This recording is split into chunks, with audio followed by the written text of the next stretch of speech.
So let's just continue just a little bit. Now let's think, okay, to use this to understand the green morphology or green shape change. For single crystalline, for the polycrystalline single phase material, for it to reach equilibrium, we have several things, several phenomena together. One is each of those angle wants to be what? From what we've derived, if three green come together, each of those angle wants to be 120. They just want to be 120 under equilibrium condition.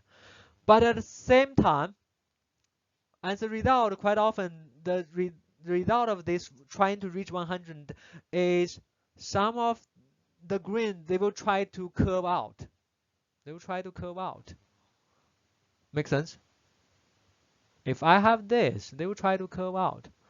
At the same time, we want to minimize what?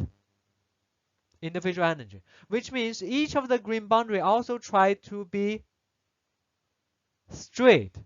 It's kind of a interesting phenomenon. On one hand,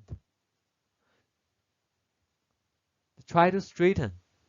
So quite often people would observe is if a green has 3, 4 boundaries, less than 6 boundaries, these types of green typically has a tendency to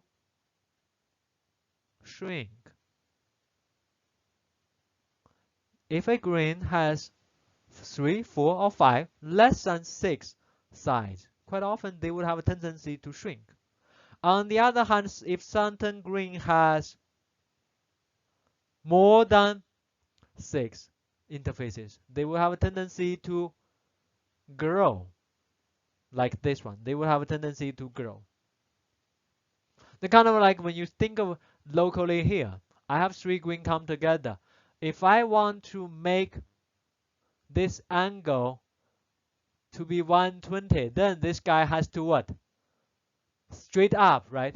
Straight down. But then I have to meet this guy. As a result, the green boundary has to shrink. So it's these two phenomena together. On one hand, they try to maintain that angle 120. At the same time, they try to be straight.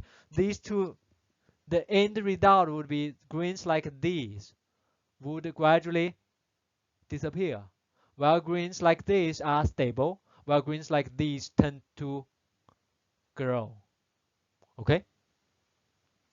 And of course, the green boundary is also driven by thermal phenomena, so-called thermal activation. Green boundary is a thermally activated process. Naturally, the higher the temperature, the faster the